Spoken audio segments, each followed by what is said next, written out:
New Marvel Snap Season 2 sweet new Marvel Snap card releases. Today's video is going to dive on into talking about the decks I personally have been using to climb back to Infinite, as well as what other folks have been finding success with based on the Untap tracker. Let's go ahead and get to it, shall we? We kick off my Jeff's picks this week with an updated Kitty Shuri list featuring both of our latest card releases. This deck's game plan is relatively straightforward. You make Kitty Pryde absolutely massive thanks to Galacta, Agony, Forge, Elsa, and Shuri, and then you copy that massive kitty with either Frigga or Taskmaster going into the final turn of the game to have two absolutely massive stat sticks that your opponent has a hard time keeping up with. Sage acts as kind of a backup plan in this deck and is part of the reason why Luna Snow's extra energy as well as Hope Summers are so important, because you can play out a big Sage on turn 5 and then Frigga her back to your hand, giving you a second to deploy on that last turn of the game. As far as higher series substitutions go in this deck list, you can substitute out one of Hope Summers or Luna Snow for Ravonna Renslayer, which is a Series 4 card. She'll give you acceleration to get Sage down cheaper, or Taskmaster alongside Kitty on the last turn. Frigga can substitute for a Moon Girl, who can double up your win conditions cleanly for you, and Sage can swap out for Wolfsbane in a pinch. I'd like to take a quick minute to tell you about the sponsor of today's video, Marvel Contest of Champions. Marvel Contest of Champions is a free-to-play mobile fighting game developed by Kabam, where you can assemble your favorite team of iconic Marvel superheroes and villains to engage in some epic, high-stakes battles in the Battle Realm, a cosmic contest orchestrated by the Collector. Marvel's Contest of Champions is having one of their biggest giveaways ever for their 10-year anniversary this month. You can get a different hero if you log in every single day between December 10th and December 19th, including Isophene on the 19th, a brand new champion who is the living embodiment of the Battle Realm, bringing with her a unique gameplay experience called the Fractured Power Bar. You can also log in on December 24th, Christmas Eve, to claim a special gift based on your account's current progression level. As if all of that wasn't enough, you can also enter my personal creator code at store.playcontestofchampions.com to snag some extra goodies, although you should note that if you use a different creator's code in the cast, mine will not stack with it. It's never been easier to dive on into the Contest of Champions with all these goodies being given away for their 10th anniversary. Be sure to use my link in the video description down below to get into the contest yourself now on Android and iOS. My second just pick this week is updated take on Hand Buff, who absolutely loves our latest season pass card in Galacta. Mr. Sinister turns into a 2/10 with her. Absorbing Man copying Mr. Sinister is a 4/14. Sebastian Shaw with no other buffs is a 3/9. It is worth noting that Mysterio's interaction with Galacta is a little bit awkward. She's always going to trigger on either the leftmost Mysterio or the center one, never all three of them, in the way that Gwenpool or other hand buff stuff pumps them up. I think this deck is relatively flexible in terms of higher series cards. Zabu can turn into Psylocke to get you to your 4s ahead of curve. Fastos could easily be something like Nakia, and even Scarlet Spider or Sebastian Shaw could substitute out for a different payoff that works with our hand buff and Galacta, such as Brood. My last Jeff's pick this week is an updated take on She-Naut featuring Luna Snow. Hope Summers was an incredible addition to this archetype, and Luna Snow does the same. Being able to pass with 6 energy on turn 5 means that our She-Hulk is completely free, and our Infinite plays out alongside it on that last turn of the game for an absolutely massive swing.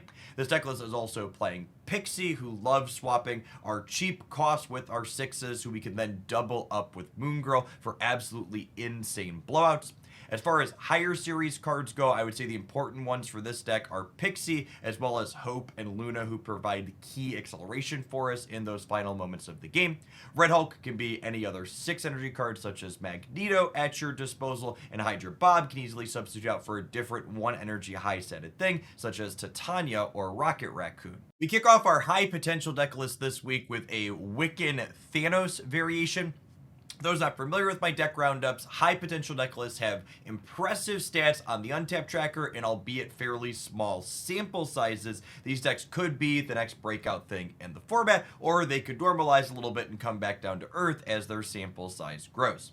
This deck list is playing a glut of more expensive cards, Gore, Goliath, and obviously our guaranteed Thanos to play out alongside Wiccan's extra energy. Most of the stones have on reveal effects, which makes scaling up Gore pretty reasonable and consistent inside of this shell. At its core, most of this deck is just a good stuff list, so a lot of your higher series cards are easily exchangeable for other things at similar energy costs. One of the key things you want to be thinking about when making substitution in this deck is that a 3 such as Mobius, Red Guardian, Gladiator, or Cassandra should turn into another 3 like Luke Cage or Polaris or Spider-Man to keep your curve fairly consistent to trigger Wiccan game over game.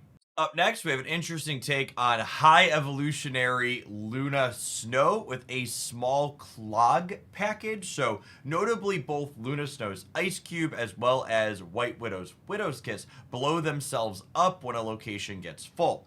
In enter Armor as well as Red Guardian in this deck, who can either prevent those things from blowing up directly, or in Red Guardian's case, completely wipe the text off of him.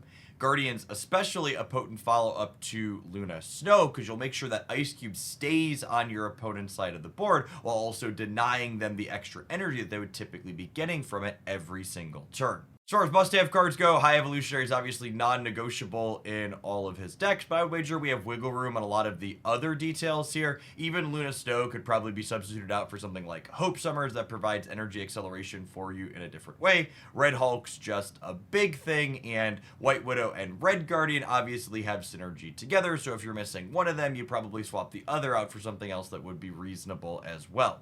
Our last high potential deck list this week goes more all in on the Luna Snow, White Widow, Armor, Red Guardian set of synergies. On top of these 4 clogging up the opponent's board, we've got both Goblins, we've got Titania with Hood and Viper, we've got Kate Bishop creating acid arrows periodically, and we've got Cannonball to top things off to help you win a second lane after you've clogged them out of the first. Because clogging is the primary theme of this deck, I would wager things like White Widow, Kate Bishop, and Luna Snow are probably pretty non-negotiable because you want to consistently fill up your opponent's side of the board. Cannonball is probably the one higher series card that you have a little wiggle room on here, substituting out for Shang-Chi to still win in a lot of the same spots.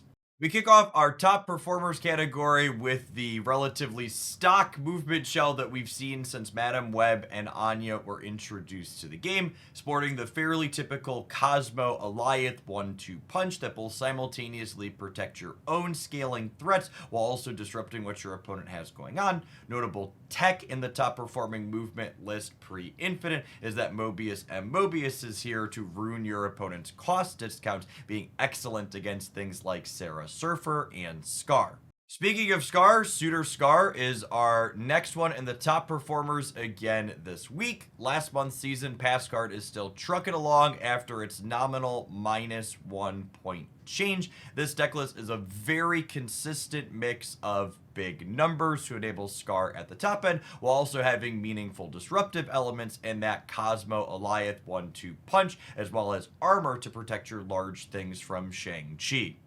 Our next top performer is the tried and true Oddhawk deck that has consistently been putting up top numbers in Marvel Snap since Moon Knight was reworked to only discard even cost cards. If you're someone that wants to play a deck list that truly has no bad matchups, this is definitely the one for you. The proactive disruption in the form of Spider-Ham, Moon Knight, and Black Bolt shredding your opponent's hand in tandem with things like Korg and Black Widow potentially cutting your opponent off of additional draws, strangles your opponent on resources, while efficient stats in Proxima Midnight Stature and its namesake Darkhawk give you reasonable numbers are difficult to keep up with on the board. This archetype actually tends to be one of the more budget-friendly ones in my experience, with Darkhawk being the only must-have higher series card inside of it. Spider-Ham and Nico Minaru can substitute out for other good 1-energy cards, such as Iceman or Silver Sable. Cassandra Nova can be another efficient disruptive 3-energy card like Luke Cage or Mobius, and even Proxima Midnight, while ideal, can substitute relatively cleanly for something like Swarm.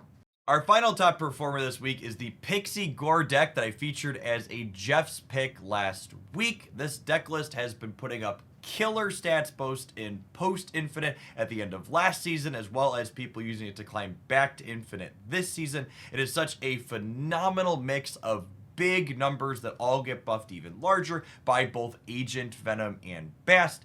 Pixie gives you an incredible amount of cube equity, frequently letting you play Iron Man and Mystique, or Gore and Mystique on the last turn of the game, creating two big swings that your opponent can't predict and rarely can keep up with.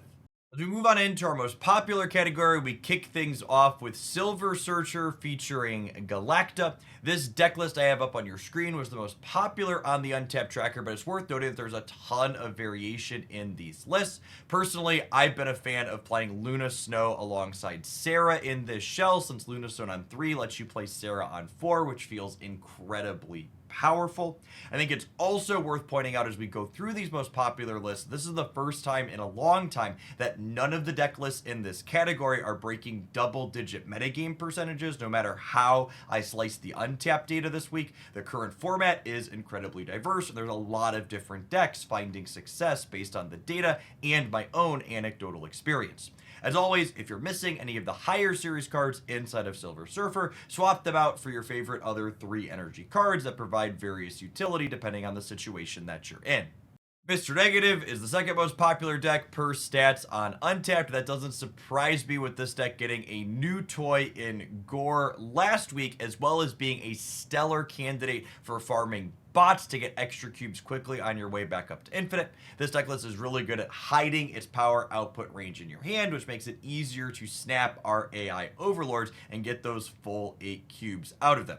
As always, if you're missing cards inside of a Mr. Negative deck, you're going to want to look for substitutions that have low power while having reasonable energy cost. Things like Wolfsbane, Ironheart, etc. are excellent swaps for anything you may be missing in this core.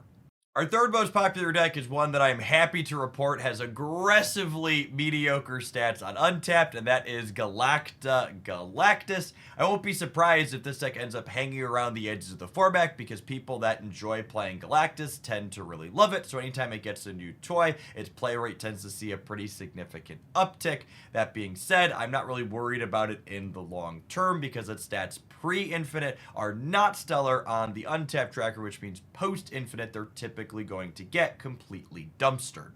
Finally, Discard is the fourth most popular deck on the Untapped tracker for people climbing back to infinite. So far, definitely Marvel Snap's old faithful at this point. As always, the most important higher series cards in this deck list are MODOK, Scorn, and Proxima Midnight, with other things like Fenris Wolf or Malekith that you'll see in other builds being pretty flexible for other discard enablers that you could play at the bottom end of your curve.